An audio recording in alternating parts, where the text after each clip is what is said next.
como parte do curso Narrativas Simbólicas Ribeirinhas da Amazônia, eu trouxe para vocês mais 3 narrativas que estão relacionadas com o imaginário, com tradição oral, memória, escuta e todas envolvidas, pela êcrasis, que foi o que hoje nós conversamos. Eu vou desligar a câmera para que vocês fiquem apenas na minha escuta.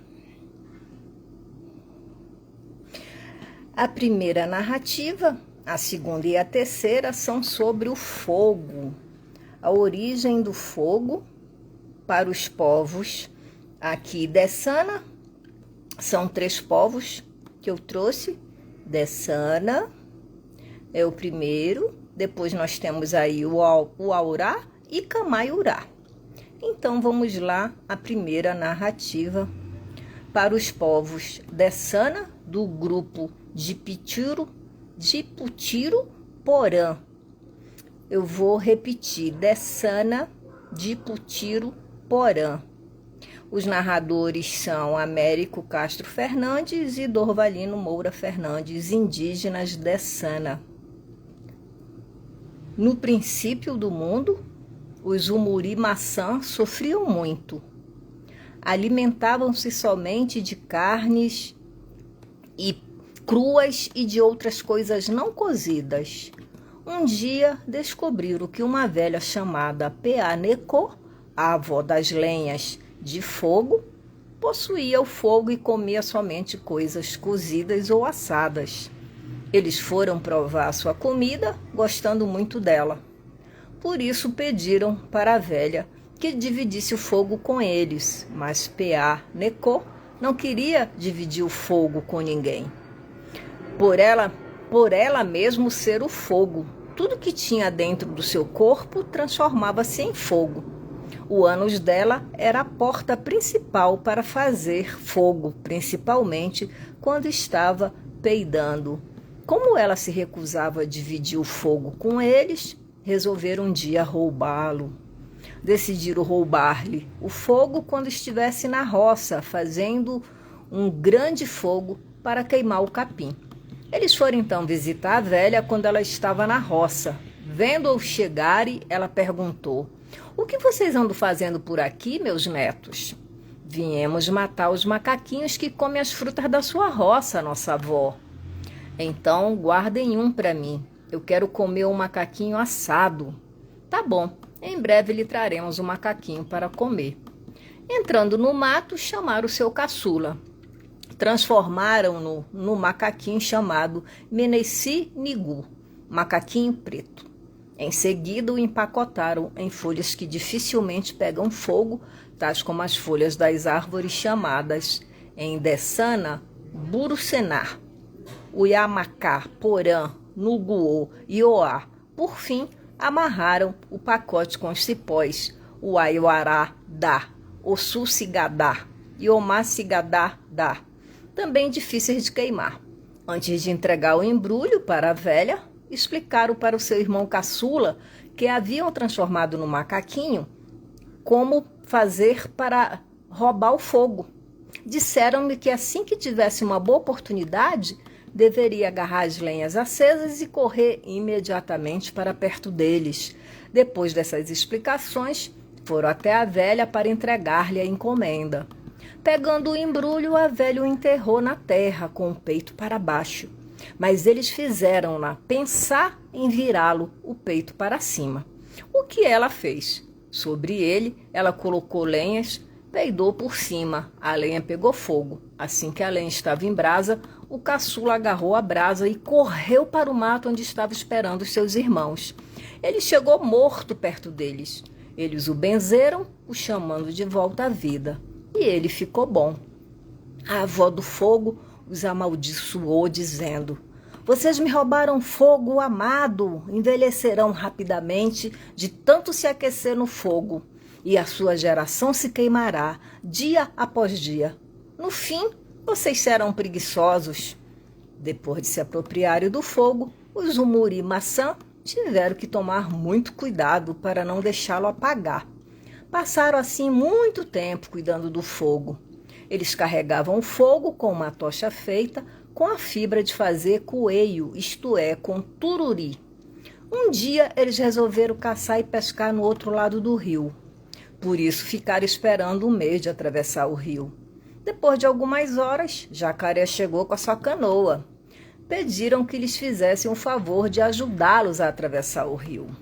Acertaram o seguinte: Jacaré levaria primeiro o fogo, depois viria buscar os umuri-maçã. Jacaré os mandou colocar o fogo bem na proa da sua canoa. Ele começou a atravessar o rio, mas quando chegou no meio, resolveu guardar o fogo para o seu uso pessoal. Sem pensar duas vezes, levou o fogo para o fundo do rio. Assim, os umuri-maçã perderam o fogo. Jacaré procurou se esconder num lugar onde os umuri-maçã não poderiam chegar perto. Estes o procuraram no mundo inteiro, não o encontrando. Estavam prestes a desistir da sua busca quando encontraram a sua casa. Ele morava com as duas filhas perto do sítio atual conhecido com o nome de Bela Vista, no rio Uapés, mas ele nunca abria a sua casa. Os umuri-maçã estudaram uma maneira de fazê-lo sair da casa. Um dia descobriram que ele gostava muito de comer rãs. Sem esperar o dia seguinte, foram fazer uma festa perto da casa dele. Começaram a festa no início da noite, ouvindo o barulho da festa perto da sua casa. As duas filhas de Jacaré saíram para pegar as rãs. Mandaram seu pai alumiar o lugar onde estavam as rãs, mas estas sempre pulavam para o escuro. Jacaré iluminava do fundo da maloca para fora, não conseguindo pegar as rãs. Pediram para o pai que saísse da maloca para iluminar o lugar, a fim de que elas pudessem correr mais facilmente atrás das rãs.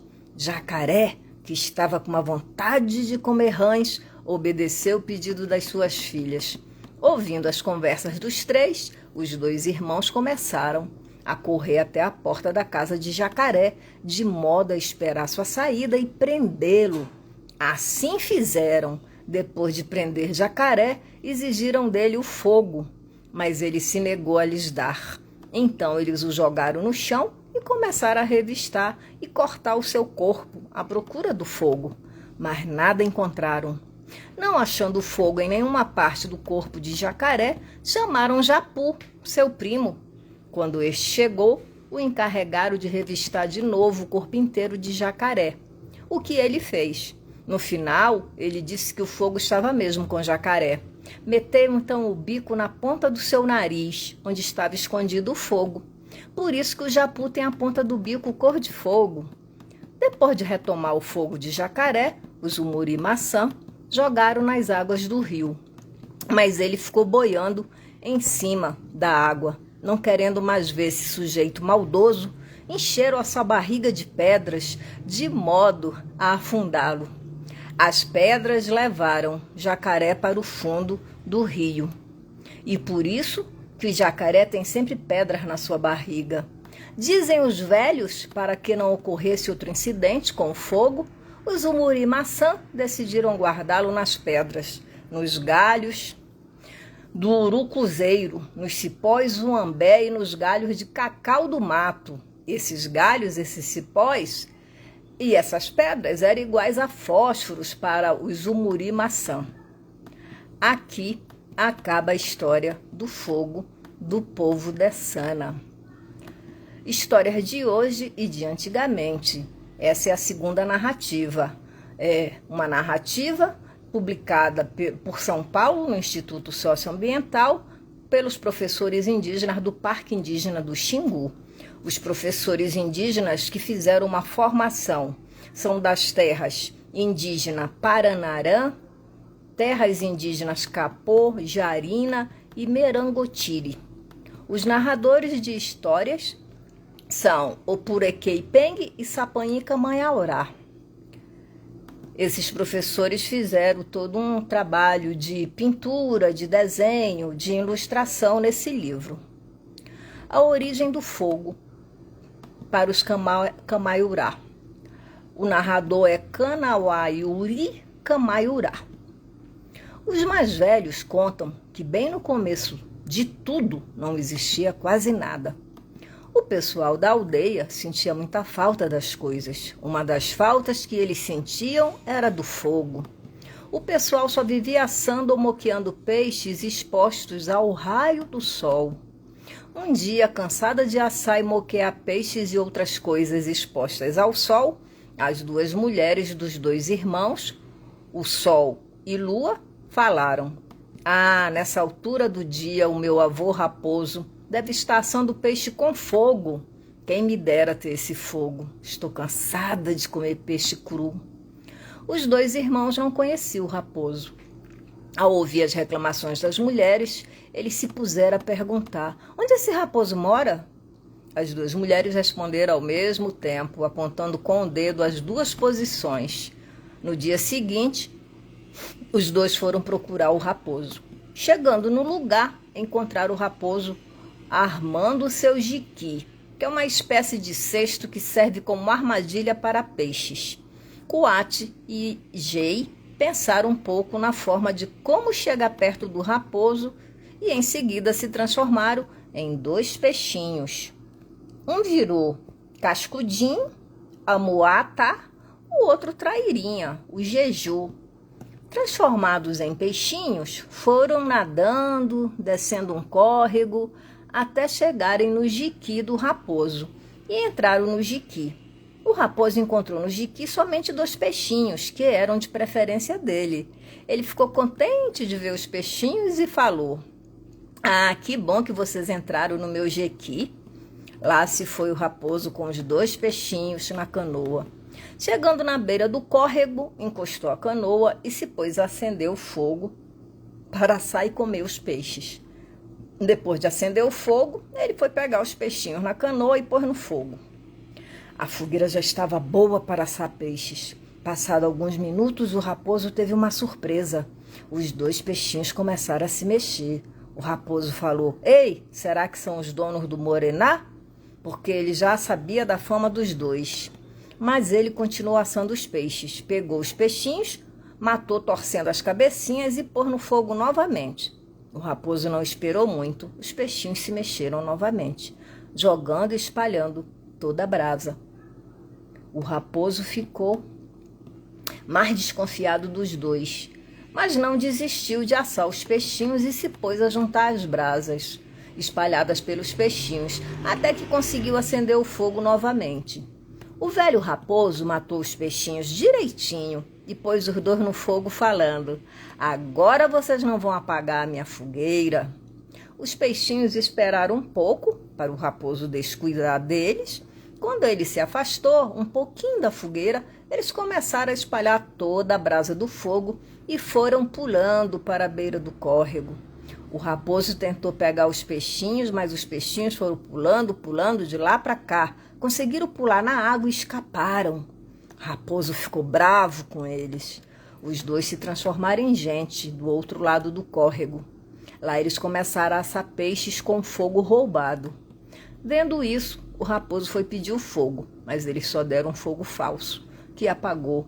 E o raposo foi pedir novamente, deram novamente fogo falso para ele, que apagou de novo. O raposo ficou furioso com eles e assim eles levaram o fogo para o pessoal da aldeia e foi assim que eles conquistaram o fogo. Agora nós vamos para a terceira e última narrativa, que é a origem do fogo para o povo Camaiaurá.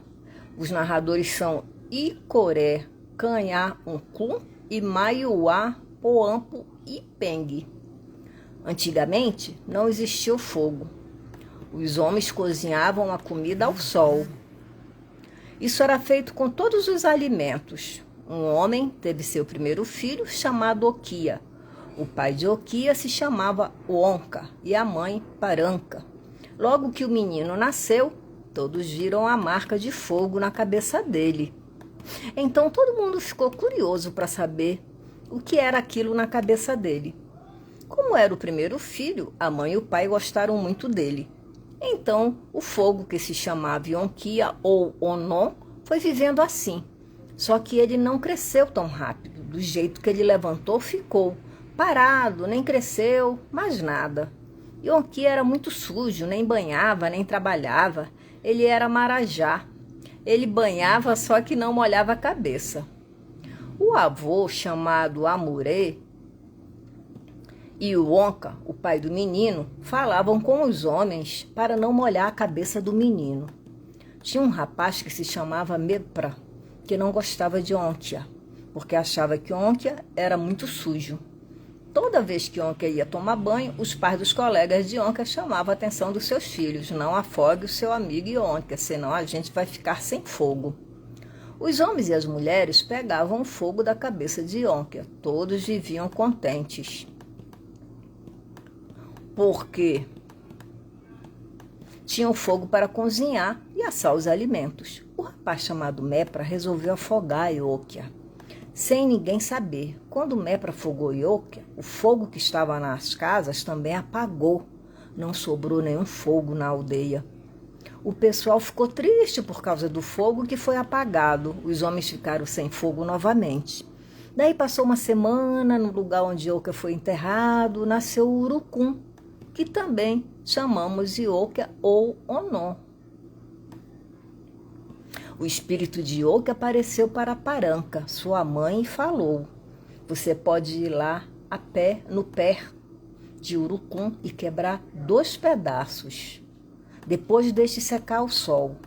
Então a mãe de Ioquia deixou os pedaços de Urucum no sol para secar. Enquanto isso, o pessoal passou muito tempo sem fogo. Os homens resolveram sair para bater timbó. Foi quando apareceu o primeiro fogo. E daí todos ficaram contentes. Todos ficaram contentes. Foi assim que surgiu o fogo.